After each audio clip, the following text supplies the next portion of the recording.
وأحسن منك لم تر قط عيني وأجمل منك لم تلد النساء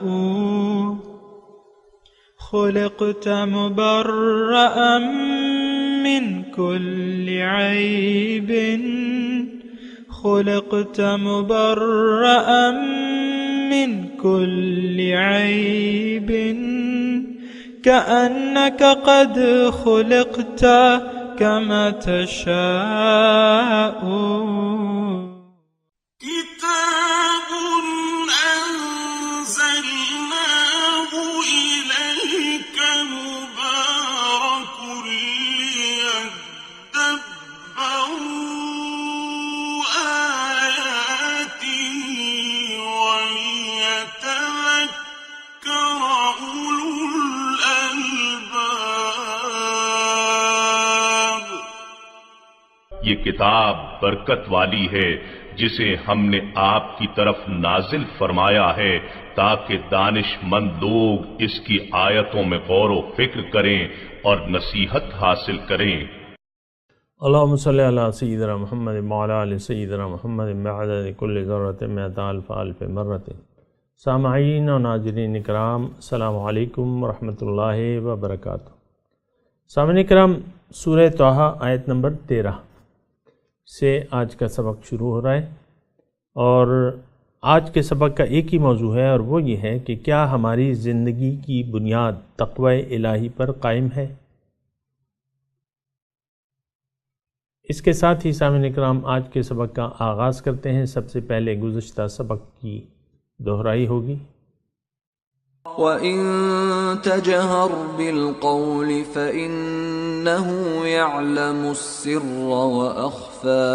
اور اگر آپ ذکر و دعا میں جہر یعنی آواز بلند کریں تو بھی کوئی حرج نہیں، وہ تو سر یعنی دلوں کے رازوں اور اخفی یعنی سب سے زیادہ مخفی بھیدوں کو بھی جانتا ہے، تو بلند التجاؤں کو کیوں نہیں سنے گا؟ اللہ لا الہ الا هو له الاسماء الحسنى. اللہ اسی کا اسم ذات ہے جس کے سوا کوئی معبود نہیں. گویا تم اسی کا اثبات کرو اور باقی سب جھوٹے معبودوں کی نفی کر دو. اس کے لیے اور بھی بہت خوبصورت نام ہیں جو اس کی حسین و جمیل صفات کا پتہ دیتے ہیں. وَهَلْ أَتَاكَ حَدِيثُ مُوسَى. اور کیا آپ کے پاس موسیٰ علیہ السلام کی خبر آ چکی ہے؟ اذ رأى نارا فقال لأهلهم كثوا إني آنست نارا لعلي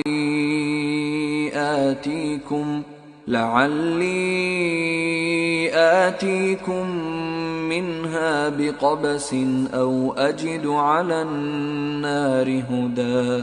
جب موسیٰ علیہ السلام نے مدین سے واپس مصر آتے ہوئے ایک آگ دیکھی تو انہوں نے اپنے گھر والوں سے کہا تم یہاں ٹھہرے رہو، میں نے ایک آگ دیکھی ہے، یا میں نے ایک آگ میں انس و محبت کا شعلہ پایا ہے، شاید میں اس میں سے کوئی چنگاری تمہارے لیے بھی لے آؤں، یا میں اس آگ پر سے وہ رہنمائی پالوں جس کی تلاش میں سرگرداں ہوں. فلما أتاها نودي يا موسى. پھر جب وہ اس آگ کے پاس پہنچے تو ندا کی گئی، اے موسیٰ انی انا ربک فاخلع نعلیک انک بالوادی المقدس طوی. بے شک میں ہی تمہارا رب ہوں، سو تم اپنے جوتے اتار دو، بے شک تم طوا کی مقدس وادی میں ہو. سامعین کرام، سورہ طٰہٰ آیت نمبر 13. وَأَنَا اخْتَرْتُكَ، اور میں نے تمہیں چن لیا ہے، فَاسْتَمِعْ لِمَا یُوحَىٰ، پس سنو جو تمہیں وحی کی جاتی ہے. اننی انا اللہ، بے شک میں اللہ جو ہوں، لا الہ الا انا، کوئی معبود نہیں ہے میرے سوا، فاعبدنی، بس میری ہی بندگی اختیار کرو، واقم الصلاۃ لذکری، اور نماز قائم کرو میری یاد کے لیے۔ سامعین کرام، حضرت موسیٰ علیہ السلام مصر کو چلے، راستے میں رات ہو گئی، سردی تھی، اور ایک جگہ سے آگ دیکھی، قریب پہنچے تو آگ سے آواز آئی کہ انی انا ربک فاخلع نعلیک، میں تمہارا رب ہوں، آپ اپنے جوتے اتار دیجئے، آپ مقدس وادی میں ہیں۔ گزشتہ سبق تھا، آج کا وہی مضمون جاری ہے۔ وَأَنَا اخْتَرْتُكَ، اور میں نے تمہیں چن لیا ہے، فَاسْتَمِعْ لِمَا يُوحَىٰ، پس سنو جو میں تمہیں وحی کر رہا ہوں۔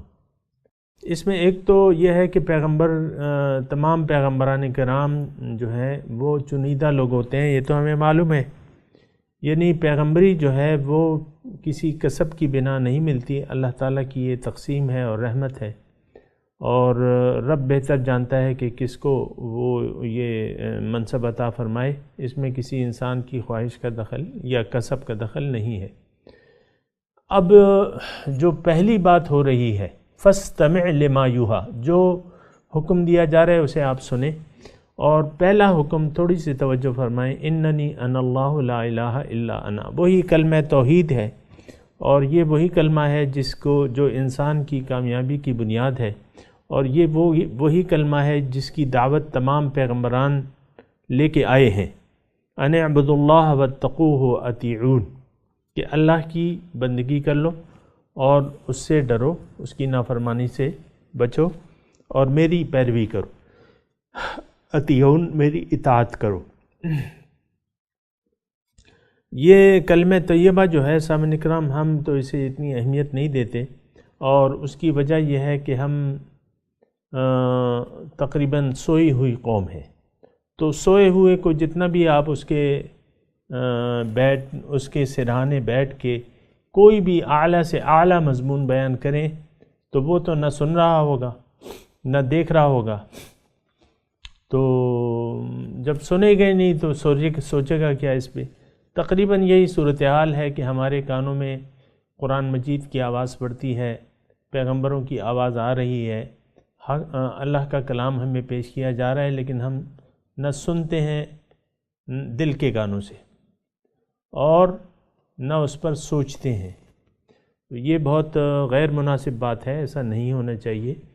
دیکھیں، کلام الہی جو ہے، اصل جو کلام ہے، سب سے بہترین کلام اللہ تعالیٰ کا کلام ہے، اور وہ قرآن حکیم ہے، اور اس میں اللہ تعالیٰ نے اس میں قرآن میں فرمایا کہ اِنَّهُ لَقَوْلٌ فَصْلٌ وَمَا هُوَ بِالْهَزْلِ، یہ ٹھوس کلام ہے، قول فصل ہے، ٹھوس کلام ہے، اور یہ مذاق نہیں ہے، ہنسی مذاق نہیں ہے۔ ہم نے تو اس کو ہنسی مذاق میں اڑا دیا ہے سامنے کرام، اور بہت ایسی صورتحال ہے کہ ناگفتبے ہے، بیان کرنے کے قابل بھی نہیں ہے، اور لیکن یہ ہے کہ بیان کرنا پڑتا ہے کچھ نہ کچھ۔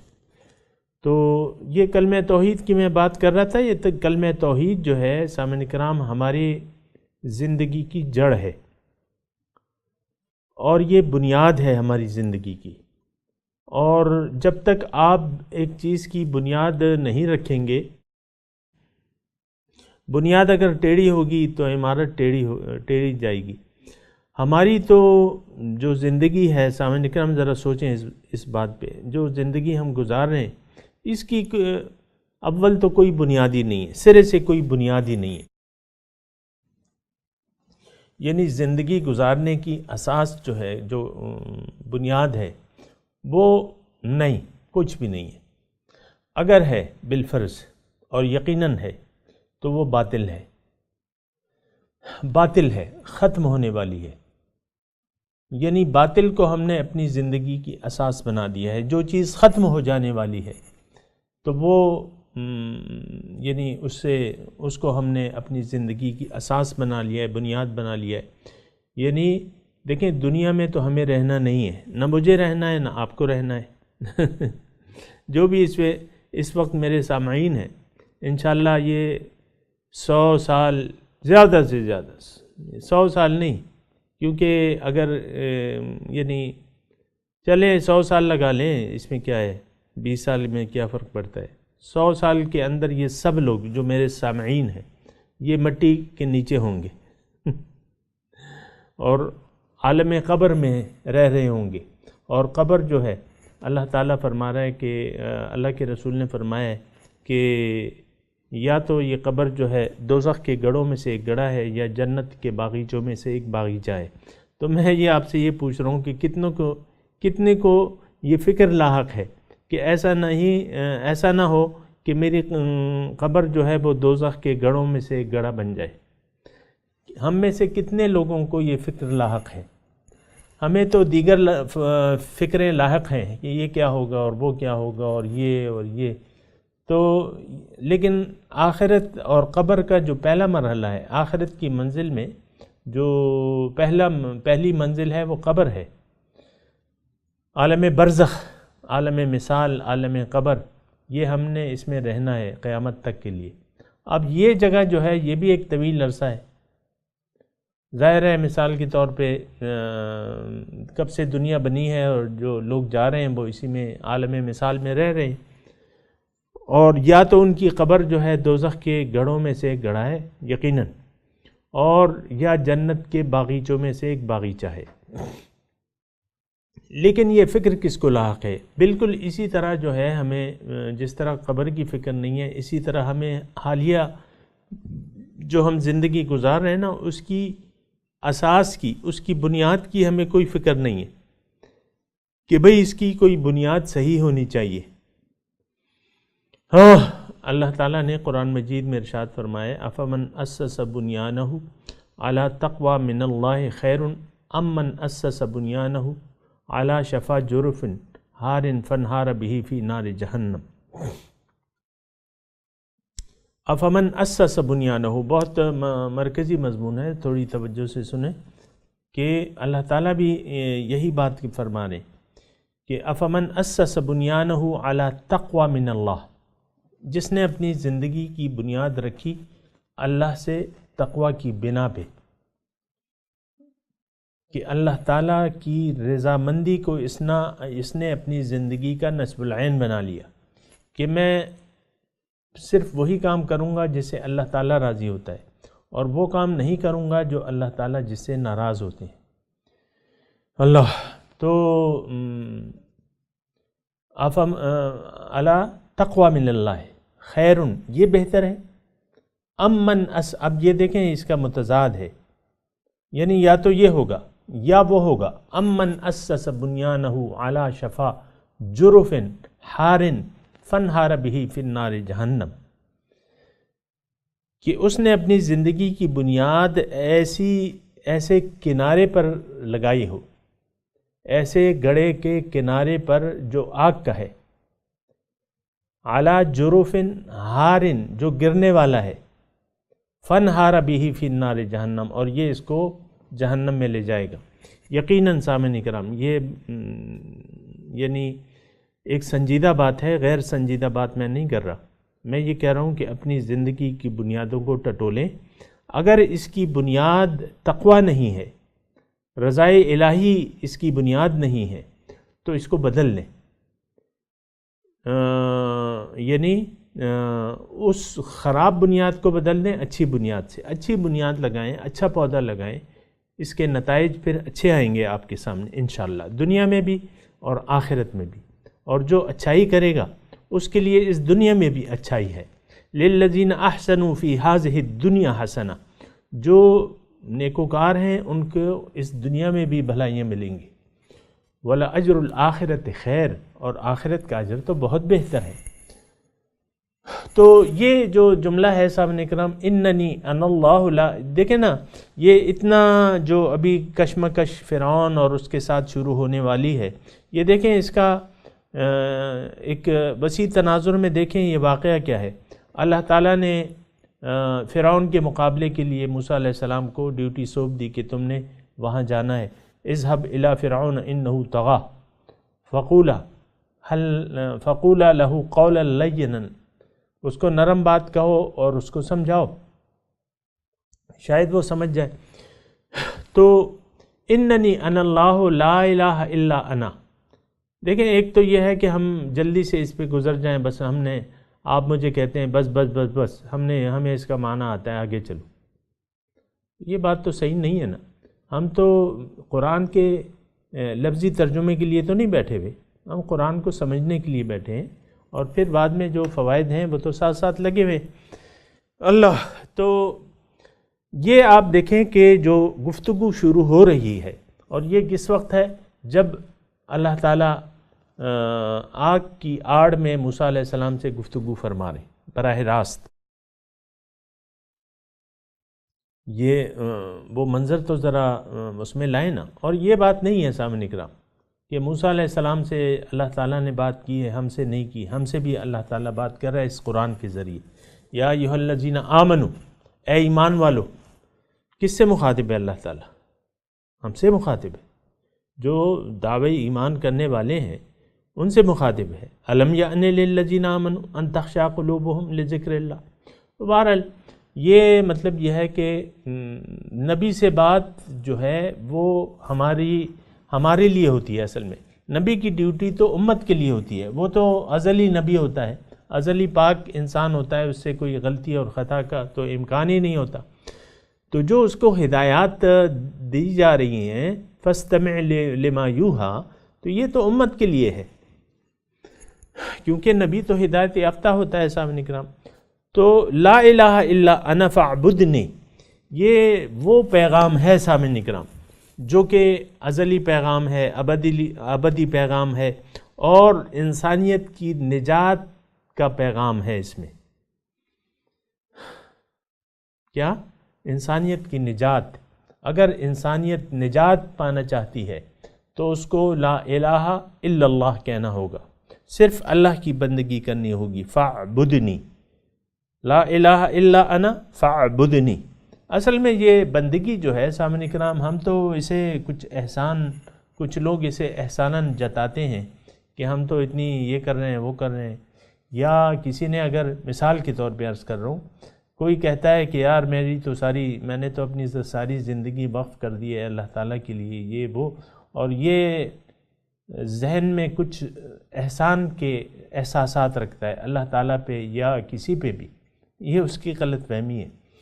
یہ تو اس کو مشکور ہونا چاہیے اپنے رب کا کہ اس نے اپنی بندگی کی توفیق اسے دے دی ہے، یا مثال کے طور پہ اسے اپنے دین کے کام کے لیے چن لیا ہے، یہ اس کی خوش قسمتی ہے، اس کو اپنے رب کا احسان مند ہونا چاہیے۔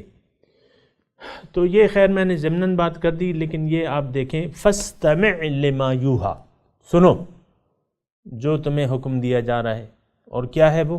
اننی انا اللہ، میں اللہ، لا الہ الا انا، کوئی معبود نہیں ہے میرے سوا۔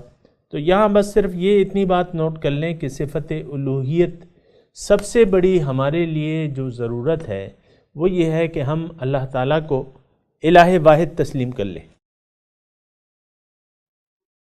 جو سب سے پہلی ضرورت ہے سامعین اکرام۔ میں عرض کر رہا ہوں نا، باقی تو اور صفات ہیں وہ ٹھیک ہے۔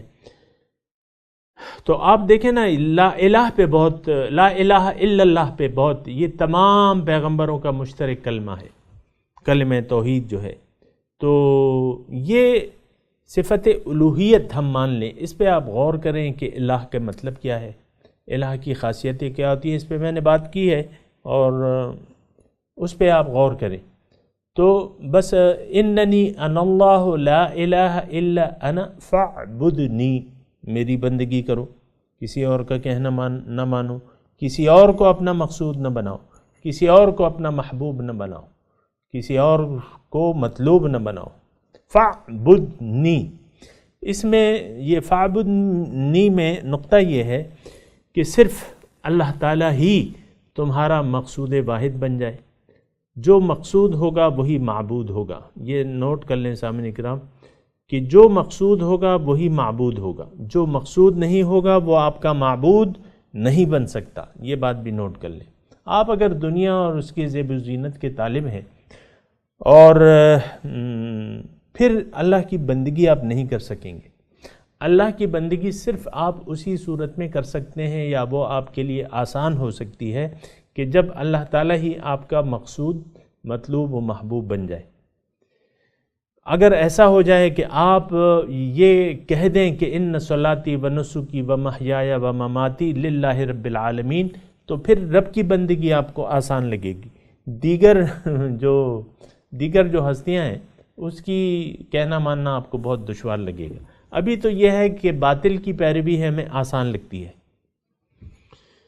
دیکھیں، مثال کے طور پہ عرض کر رہا ہوں، اس میں کوئی وہ خاص نہیں، مثال سمجھانے کے لیے، لڑکیوں کو، عورتوں کو بے پردگی اچھی لگتی ہے۔ اب بے پردگی جو ہے یہ تو اللہ تعالیٰ کی نافرمانی ہے، بے حیائی ہے، نافرمانی ہے، لیکن یہ آسان لگتی ہے ہمیں۔ پھر مرد بھی کچھ کم نہیں ہے۔ اکثر آپ دیکھیں، یہ ایک قومی وہ آپ کا جو کھیلا جاتا ہے ہاکی یا آپ کا فٹ بال، اس میں آپ نیکر پہن کے کھیلتے ہیں، اب بھی یہی ڈریس ہے اور یہ عام قومی لباس ہے۔ میں آپ کو اس غفلت کی طرف اشارہ کر رہا ہوں جو ایک یعنی قومی سطح پہ ہمارے یہاں پنپ رہی ہے۔ ایک سوچ ہے کہ ہم نے کسی چیز کا خیال نہیں رکھنا، بس ہماری مرضی ہے ہم جو لباس پہنیں۔ اب گھٹنے جو ہیں وہ تو ستر میں ہیں، یعنی رانے جو ہیں یہ ستر میں ہیں، آپ رانے کھول دیتے ہیں۔ پھر اس پہ بھی آپ توجہ رکھیں۔ پھر آپ دیکھیں یہ جو مقابلے ہوتے ہیں تنسازی کے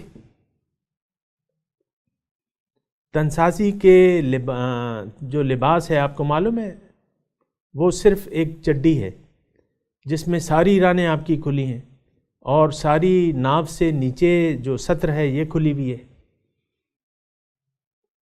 ایسے ہی مقابلے ہو رہے ہیں سارے پاکستان، اور اس میں کافی بارش لوگ بھی آ جاتے ہیں منتظمین میں نے خود دیکھا ہے، بارش لوگ آ جاتے ہیں۔ تو یہ ایک بے پردگی ہے۔ اب یہ کیا ہے؟ یہ سراسر جو ہے یعنی دین کو ہم نے ٹھکرا دیا ہے، دین کو پیچھے ڈال دیا ہے۔ وَاتَّخَذْتُمُوهُ وَرَاءَكُمْ ظِهْرِيًّا، اپنے دین کو تو تم نے پیچھے ڈال دیا ہے۔ تو یہ وہ بنیاد ہے جو ہم نے باطل پہ رکھی ہوئی ہے۔ زندگی کی بنیاد ہماری لا الہ پہ نہیں ہے سامنے کرام۔ اسی طرح مزید آپ دیکھ لیں معاشرے میں، یہ تو میں نے مثال کے طور پہ آپ دیکھیں، مال حرام جو ہے، مال حرام یہ کتنا اس کو شوق سے کھایا جاتا ہے۔ آپ کرپشن، پاکستان میں کرپشن کا دورہ ہے، رشوت ستانی ہے، ہر ایک کو جہاں بھی موقع ملتا ہے وہ ٹیکہ لگاتا ہے، بے ایمانی کرتا ہے، تیار رہتا ہے، خوش ہوتا ہے۔ جوا ہو رہا ہے، یہاں پہ جوا ہو رہا ہے اور جوا حرام ہے، اور آپ کی جو مال حرام ہے اس کے مختلف طریقے ہیں اور لوگ خوش ہوتے ہیں اس پہ۔ تو بات یہ ہے کہ اس پہ تو سوچنا چاہیے کہ ہم کہاں جا رہے ہیں، کس طرف جا رہے ہیں۔ اور یہ بات نوٹ کر لیں سامعین کرام، ہمارا اصل مرض یہ ہے کہ ہماری زندگی کی بنیاد تقویٰ پہ نہیں ہے، امت کی بھی اور افراد کی بھی۔ افراد کی سب سے پہلے، کیونکہ امت تو افراد سے بنتی ہے، معاشرہ افراد سے جنم لیتا ہے۔ تو یہ افراد، ہم سب، میں آپ سب، گھریلو طور پہ اور اجتماعی طور پہ ہم اللہ تعالیٰ کی بندگی کے قائل نہیں ہیں۔ یہاں حکم کیا ہو رہا ہے؟ اننی انا اللہ لا الہ الا انا فاعبدنی۔ دیکھیں کتنا زور ہے اس میں۔ تھوڑا سا اس جملے کو تو آپ دیکھیں گرامر کے حساب سے، اننی، بے شک میں اللہ جو ہوں، اننی انا اللہ، میں اللہ جو ہوں، لا الہ الا انا، کوئی معبود نہیں ہے میرے سوا۔ تو نتیجہ کیا ہوگا؟ فاعبدنی، صرف میری بندگی کرو۔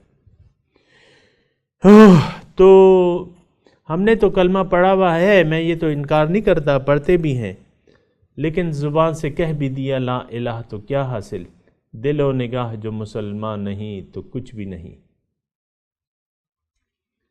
اور کلمہ پڑھنے کو ہم بڑا مشکل سمجھتے ہیں، یہ حقیقت میں اگر کوئی مطلب مثال کے طور پہ سمجھ بھی جائے کلمہ کہ بھئی کلمہ کے تقاضے تو یہ ہیں، تو پھر وہ اس سے ڈرتے ہیں اور پھر کہتے ہیں کہ چمی گویم مسلمانم بلرزم کے دانم مشکلات لا الہ، کہ جب میں کہتا ہوں کہ چمی گویم مسلمانم بلرزم، جب میں یہ کہتا ہوں کہ میں مسلمان ہوں میں لرز جاتا ہوں کیونکہ میں جانتا ہوں کہ لا الہ میں کیا مشکلات ہے، حالانکہ لا الہ کہنے میں تو کوئی مشکلات ہی نہیں ہے۔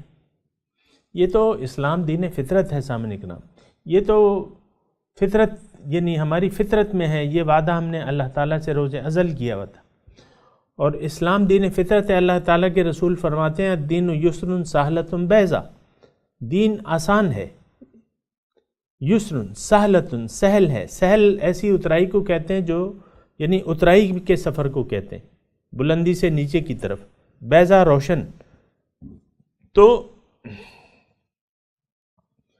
دین آسان ہے، سہل ہے، بیضا روشن ہے۔ پھر اللہ تعالیٰ فرما رہے یرید اللہ بکم اليسر ولا یرید بکم العسر، اللہ تعالیٰ فرماتا ہے کہ میں تو تم پہ آسانی چاہتا ہوں۔ اب دیکھیں وہ حدیث کی بات، الدین یسر، اللہ تعالیٰ کیا فرما رہے، میں تو تم پہ آسانی چاہتا ہوں، ولا یرید بکم العسر، اور میں تم پہ کوئی تنگی نہیں چاہتا۔ پھر اللہ تعالیٰ فرماتا ہے ما جعل علیکم فی الدین من حرج، دین میں تو کوئی تنگی ہے ہی نہیں، کوئی مشکل ہے ہی نہیں، اور یقیناً نہیں ہے سامعین کرام۔ مشکل دیکھیں، مشکل ان لوگوں کو لگتا ہے اور لگے گا، اور وہ بندگی نہیں کر سکتے جب تک اللہ تعالیٰ مقصود حیات نہ ہو جائے، یعنی جب تک آپ کی بنیاد ٹیڑھی رہے گی بندگی آپ کو مشکل رہے گی۔ جب تک آپ کا مقصود دنیا رہے گا بندگی کرنا حقیقی اول تو آپ جانیں گے نہیں، پہچان ہی نہیں سکیں گے۔ آپ تو کہیں گے میں نے ابھی تو نماز پڑھی ہے اور رمضان کے پورے روزے رکھتا ہوں، زکوٰۃ بھی دیے میں نے لاکھوں روپے، اور حج پہ جاتا ہوں اور کلمہ بھی پڑھتا ہوں لا الہ الا اللہ محمد رسول اللہ، اور کیا چاہیے؟ آپ بندگی کی روح کو نہیں سمجھ سکتے۔ کیوں کہ وہ دل سے آپ کے یعنی آپ نے دل سے نہیں کہا ہے، آپ سمجھے نہیں ہیں کلمہ طیبہ کا مطلب۔ تو بندگی مشکل نہیں ہے سامنے، یہ دین فطرت ہے اور اترائی کا سفر ہے، چڑھائی کا نہیں ہے۔ بندگی نہ کرنا وہ چڑھائی کا سفر ہے، وہ بہت مشکل ہے۔ لیکن یہ ہماری جو ذہنیت بن گئی ہے کہ ہم نے لا الہ نہیں کہا ہے پھر بندگی کرنا چاہتے ہیں، تو وہ تو اول تو ہماری سمجھ میں نہیں آتی کہ بندگی کیا ہے۔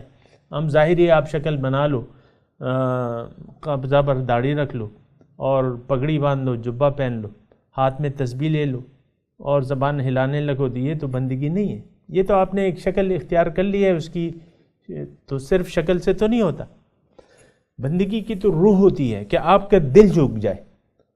أَلَمْ يَأْنِ لِلَّذِينَ آمَنُوا أَن تَخْشَعَ قُلُوبُهُمْ لِذِكْرِ اللَّهِ وَمَا نَزَلَ مِنَ الْحَقِّ، کیا نہیں آیا ہے وہ وقت مومنوں کے لیے کہ ان کے دل جھک جائیں؟ تو ہمارا تو دل نہیں جھکا ہے اصل میں سامنے۔ کہتے ہیں نا تو جھکا جب غیر کے آگے، نہ تن تیرا نہ من تیرا۔ تو بہرحال اس جملے کو ذرا یاد رکھیں، اننی انا اللہ، پہلا جو مکالمہ ہو رہا ہے حضرت موسیٰ علیہ السلام کا اللہ تعالیٰ سے، تو اس میں اللہ تعالیٰ پہلی جو ہدایت پر فاستمع لما یوحی، سنو جو تمہیں حکم دیا جا رہا ہے، اور وہ حکم بنیادی طور پہ کیا ہے کہ اننی انا اللہ لا الہ الا انا فاعبدنی واقم الصلاۃ لذکری۔ اس میں انشاءاللہ کل بات کریں گے، اقیم الصلاۃ آئندہ درس میں۔ ابھی میں تلاوت کرتا ہوں، سامعین کرام میرے ساتھ دہرائیے۔ اعوذ باللہ من الشیطان الرجیم، بسم اللہ الرحمن الرحیم۔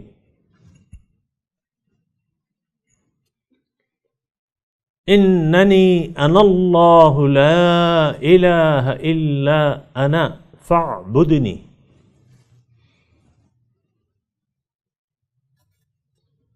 وَأَقِمِ الصَّلَاةَ لِذِكْرِي۔ ترجمہ سنا دیجئے، وَأَنَا اخْتَرْتُكَ فَاسْتَمِعْ لِمَا يُوحَىٰ۔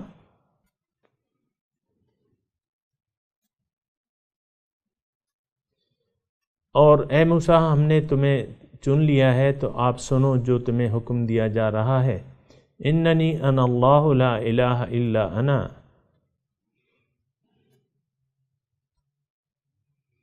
بے شک میں اللہ، لا الہ کوئی معبود نہیں، الا انا لیکن میں ہی ہوں، فاعبدنی پس میری ہی بندگی اختیار کر لو، میرے ہی سامنے سر جھکا دو۔ وَأَقِمِ الصَّلَاةَ لِذِكْرِي، اور نماز قائم کرو میری یاد کے لیے۔ سامعین کرام، اب ان آیات کی تلاوت اور ترجمہ سنتے ہیں۔ وَأَنَا اخْتَرْتُكَ فَاسْتَمِعْ لِمَا يُوحَىٰ۔ I have chosen you, so listen to what is revealed. إِنَّنِي أَنَا اللَّهُ لَا إِلَٰهَ إِلَّا أَنَا فَاعْبُدْنِي وَأَقِمِ الصَّلَاةَ لِذِكْرِي۔ I am God, there is no God but I, so serve me and practice the prayer for my remembrance. اس کے ساتھ ہی آج کے درس کا وقت اختتام کو پہنچا۔ انشاءاللہ اگلے درس میں ملاقات ہوگی۔ وآخر دعوانا ان الحمد للہ رب العالمین، والسلام علیکم ورحمۃ اللہ وبرکاتہ۔